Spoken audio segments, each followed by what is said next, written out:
Did you know that America's biggest creditor isn't China or wealthy investors, but the Federal Reserve? That's right. The US government is borrowing money from itself, creating a complex web of debt that affects every citizen. It's like taking out a loan from your own savings account, except the stakes are much higher. This system keeps the economy running, but it also means the government is constantly juggling its own finances, and the consequences ripple through everything from taxes to inflation. So next time you hear about the national debt, remember, it's not just about owing others, it's about owing ourselves. Imagine printing trillions of dollars with just a few keystrokes. That's exactly what the Federal Reserve does when it creates money electronically to buy US Treasury bonds. Here's how it works. The Fed doesn't actually print physical cash. Instead, it simply adds digital dollars to its own balance sheet with a few computer entries. When the Fed decides to buy Treasury bonds, it credits the accounts of the banks or dealers selling those bonds. Poof, new money is born, not from ink and paper, but from lines of code. This process is called quantitative easing, and it's like the Fed waving a magic wand to pump money into the financial system. The banks then have more reserves, which they can lend out or use to keep the economy humming. It's a way to inject liquidity without ever touching a printing press. The Fed's balance sheet grows, the money supply expands, and the wheels of the economy get a little extra grease, all with the stroke of a keyboard. Back in 2008, the Federal Reserve's balance sheet was sitting pretty at just under $1 trillion. It was a different time, a different economy. But then things started to shift. The Fed stepped in, tools in hand, ready to steady the ship. And step in they did. Fast forward to 2021, and that balance sheet, it had grown to nearly $9 trillion. That's not just growth, that's a transformation. Imagine a graph, starting small, almost humble, then shooting up like a rocket. Year after year, the line climbs higher, steeper, reflecting the Fed's actions, its policies, its response to crises and challenges. From under $1 trillion to nearly $9 trillion, that's not just numbers on a page. It's a story of adaptation, of scale, of the Fed's evolving role in the economy. And it's a story that's still being written. You know how sometimes you borrow money from your savings account just to put it right back in? It sounds a little silly, but that's kind of how the Federal Reserve and the Treasury work together. Here's the deal. The Federal Reserve holds a bunch of Treasury bonds, which means the Treasury owes them interest payments. But instead of keeping that money, the Fed turns around and sends it right back to the Treasury. So, in a way, it's like the government is borrowing from itself and then paying itself back. The money just goes in a circle, out of the Treasury to the Fed and then straight back to the Treasury. It's a bit of a head-scratcher, but it's how the system keeps things running smoothly.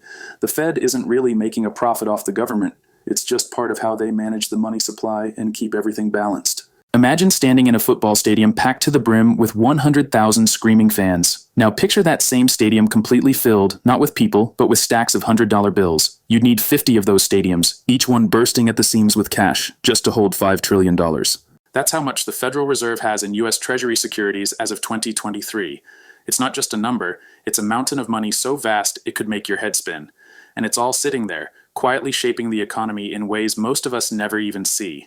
When the Federal Reserve first stepped in with its bond buying program, it was supposed to be a temporary fix, a way to steady the ship during rough economic waters. But somewhere along the line, that emergency measure became just another part of the landscape. What was once a bold, even controversial move is now business as usual, and that shift has quietly reshaped the entire economy. At first, the idea was simple. Buy up bonds to inject cash into the system, keep interest rates low, and help the economy get back on its feet. It worked, at least in the short term. But as the years rolled on, the program didn't go away. Instead, it became a permanent fixture, like a bandage that was never meant to stay on so long it's now part of the skin. The implications are huge. For one, it's changed how markets behave. Investors have grown used to the Fed's steady hand, betting on its continued support. That's great when things are smooth, but it also means the economy is more sensitive to any hint of change. Pull back too fast, and the whole thing could wobble. Keep going, and you risk distorting prices, making it harder to tell what's real and what's just propped up by policy. Then there's the question of what happens next. If this is the new normal, what does that mean for the tools the Fed has left? If bond buying is always on the table, does it lose its punch when a real crisis hits? And what about the long-term effects, like how all this easy money might be fueling inequality or inflating asset bubbles? It's a delicate balance, and one that's become harder to talk about now that the program is just part of the background noise. But make no mistake, the fact that we've stopped questioning it doesn't mean the questions have gone away. It just means we've gotten used to living with them. The dollar isn't just money, it's the backbone of global trade. Because it's the world's reserve currency, the US can print more of it without facing the same consequences as other countries. When the US pumps extra dollars into the economy, that money doesn't just stay there, it flows overseas, buying up goods, driving up prices, and making life more expensive for people everywhere.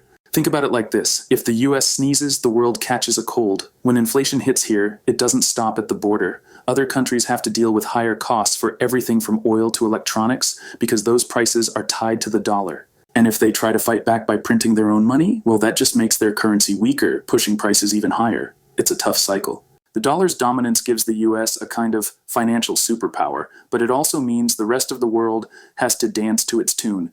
And when the music speeds up, everyone else has to scramble to keep up. You know, there's something that doesn't get talked about enough: the quiet weight of interest payments on our national debt. Right now, more than 15% of every dollar the federal government spends goes straight to paying interest. That's not roads, not schools, not healthcare, just interest. Think about that for a second. 15%. It's like having a mortgage payment that eats up nearly a sixth of your paycheck, month after month, year after year. And the worst part? That money isn't even going toward fixing problems or building something new. It's just keeping the lights on, barely. Every dollar spent on interest is a dollar not spent on the things that could actually make life better for people. It's a drain, a slow leak that adds up over time, sapping resources that could be put to real use. And the longer it goes on, the harder it gets to dig out. You know, when the Federal Reserve tweaks interest rates or pumps money into the economy, it's not just some abstract policy move. It's reshaping who gets ahead and who gets left behind. The folks at the top, the ones with stocks, real estate, and big investments, they see their wealth balloon because those assets surge when money's cheap. But for everyday workers, wages don't keep up. The cost of living climbs, but paychecks stay stubbornly flat. This isn't just about numbers on a spreadsheet, it's about real people. When the gap between the rich and everyone else stretches wider, it strains communities. Schools get underfunded, healthcare feels out of reach, and the dream of owning a home slips further away for millions. And let's be honest, when a handful of people hold most of the wealth, it's not just unfair, it's unstable. Economies thrive when money circulates, when people can spend, save, and invest. But when it's all concentrated at the top, growth slows and frustration builds. The Fed's policies aren't the only factor, but they're a big one. And if we don't address this, we're not just talking about economic inequality. We're talking about a society that's increasingly divided, where opportunity feels like a privilege, not a right. That's a problem for all of us. You know, it's easy to feel overwhelmed by all the information out there, especially when it comes to the big decisions that affect our lives. But here's the thing. Knowledge is power. The more we understand about the issues shaping our world, the better equipped we are to make a difference. It's not just about knowing what's happening. It's about knowing why it's happening and who's making those calls. So, what can you do? Start by staying informed. Don't just take things at face value. Dig deeper, ask questions, and challenge the status quo. And most importantly, demand transparency from the leaders who are supposed to represent you, because at the end of the day, change doesn't happen by accident. It happens when people like you and me decide to pay attention and speak up. Understanding these issues is the first step. Stay informed, ask questions, and demand transparency from your leaders. Understanding economic policies might seem like a dry topic, but it's actually one of the most important things you can do to stay ahead. These policies shape everything from the cost of your groceries to how much you pay in taxes and even whether you can find a job. When governments make decisions about interest rates, spending, or trade, those choices ripple through the economy and directly impact your wallet. Staying informed means you're not caught off guard by sudden changes. For example, if interest rates rise, your mortgage or loan payments could go up. If trade policies shift, the price of goods you buy every day might change. Being engaged lets you plan better, whether it's saving money, investing wisely, or even just budgeting for the month. But it's not just about protecting yourself, it's also about having a say. Economic policies aren't set in stone. They're shaped by public opinion and elections. When you understand the issues, you can vote for leaders who align with your values and push for policies that benefit your community. So, don't tune out when the news talks about inflation or tax reforms. Pay attention, ask questions, and stay engaged. Your financial future and the health of the economy depends on it.